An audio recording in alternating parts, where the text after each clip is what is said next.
Welcome everyone to another episode of the Train Studio. I'm your host, Sean Morris. Tonight on the Train Studio update, you'll notice that I'm coming to you from a much cleaner studio. I just finished doing a little tidy up here and wanted to give you a progress update on the 28mm project. I've been pretty much working most of the day, kind of in and out, finishing some last minute details, and I want to say that I'm done the greenery part of the project, so it's just the house that's left and adding the figures, doing the base cutting on those and fitting them into the rest of the project. So here's my little mess here. Like I said, I was just working on finishing up this little scratch built parts. I might do a few more. I got the table chairs, the dresser, bookshelf, bed frame. It's a little bit for the fireplace, and then I might do a little bit more scratch building, maybe some picture frames and some things like that. Dred and I were having a conversation about. But I really worked on buttoning up all the greenery today, and I think it's finished. I think you guys will be pleased with it. Obviously, let me know what you guys think. Appreciate reading the comments, and like I said, you guys are part of the project with me. So just kind of walking you through left to right. If you're just catching up, this is your first part of the series. Obviously, I encourage you to go back and check out the whole series from start to finish. It's been, I don't know, maybe a little more than a week here for the project, so it's progressed quite fast. So I'm really anxious to see what you guys are thinking. You know, Canvas, Viv, all you guys that are always commenting about the videos, guys that I basically started watching when I first started in the biz. So I really look forward to what you guys have to say about it, because your comments really drive the work. So I did a few tufts up on top of this hill just to kind of tie that in with the rest. Didn't do really anything more down here. I finished up the ivy, crawling up here, transitioning between the light and the dark green. Sort of finished off that edge. Add a little bit of ivy coming out of the wall. There was kind of a cavity right there, so I thought that'd be a great spot for the ivy to start to take root and sprout. Tied up this because there was a slight gap there where the bridge joined the rest of the frame.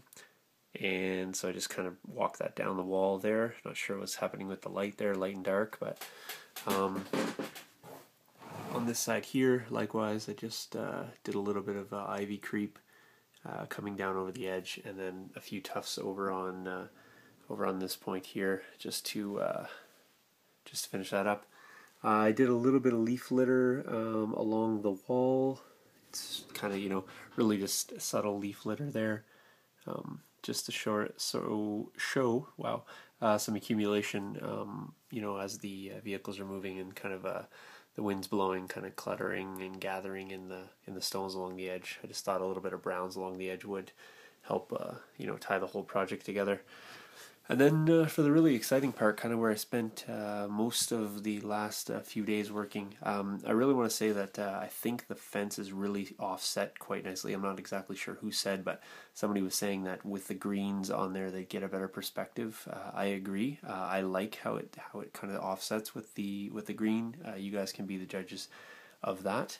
You'll notice that I really sort of cluttered this area up here because I wanted to kind of show that this is really lush growing land, but obviously outside the fence it's not upkept very well.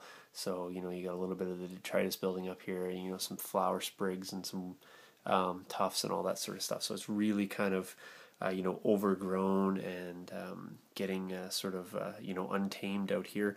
And then in here it's a little more controlled, but tufts are sprigging up here and there, because maybe the ground maintenance hasn't been maintained kind of during this time of war.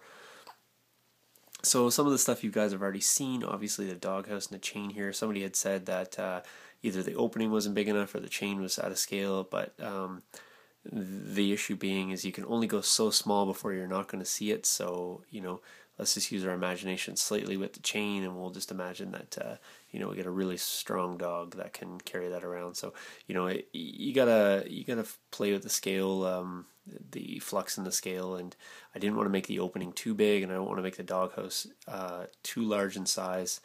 So just bear with me on the chain size there. So in here, I got the axe and the split logs. There's a rake there. There's a pitchfork there. I try to make a little garden, and I try to make it with as much variety as I could. So I did some standing plants here on some trellises, so the trellis is kind of going up the wall, and then the plants are crawling up that. And then on the ground here, I got a little bit of a different color patch. It's a similar product, but it's a little bit different, and it's kind of resembles potato plants. And then over there, that orange stuff is actually supposed to be, it's actually considered a weed, but we can either consider that flower bed got overtaken, or it's just some sort of other plant growing. I decided to switch out the barrels because I didn't like the two small ones. They were too small. When I checked it against a figure, it would basically just be a little bit below the knee, where this one's here more armpit or, you know, chest height. And in doing some measurement, because I was really getting conscious of the scale, I took a German grenade, and I found that the measurement was like 372 millimeters, which is like 37 centimeters, which is roughly translates to about 29 inches. And then I was, sorry, a little bit less than that. And then I checked 37, yeah, somewhere around there. It was about, about maybe 14 inches. That's what I meant to say. And then I took that measurement, and I found the standard axe size, and it was 29 inches. That's where the 29 came from. So, and the grenade is roughly half the length of the axe, so that kind of scale perspective works out.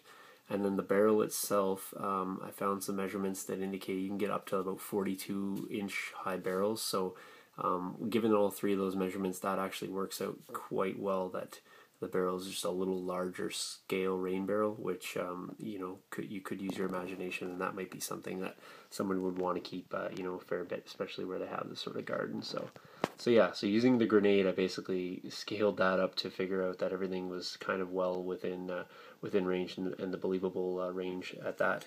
You notice that I painted up the barrel with the water coming out, so I thought, you know, that's kind of a cool effect.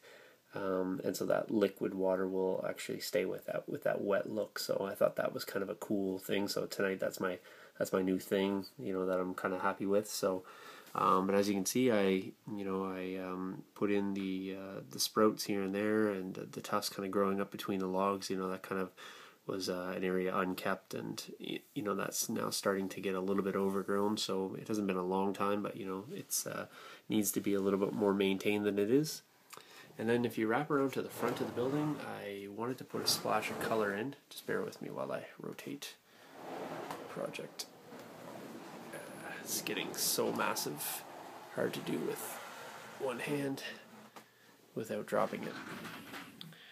So let me just rotate this, get it into the light. So yeah, like I said, I wanted to put a splash of color just because I really like color splashes on projects. And so I went with this fiery orange bush right in the front here. So just a little bit more here. You know, you got the pathway. I just sort of closed it in a little bit with the tufts. Brought the same sort of motif out to the front. And I put the splash of color in right here. And I built a little flower box for that as well. So it's kind of hidden in there. We've got the bushes getting a little bit overgrown. But a little bit of leaf litter going into the house. And I'll continue that kind of inside. And just to end up with the video, one thing I have to be really careful of is I wanted to put some actual bushes on the project, but I didn't want to do too many here and there, so I thought just around the door would be great.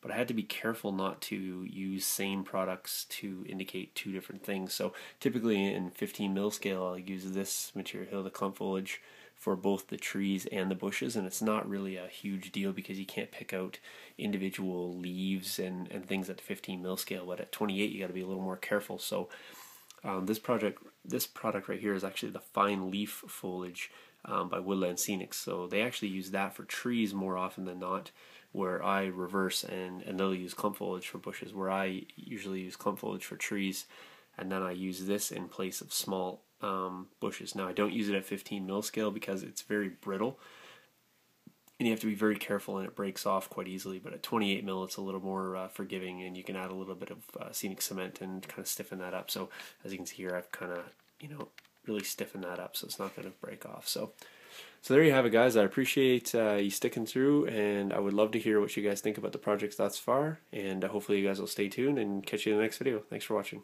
Cheers.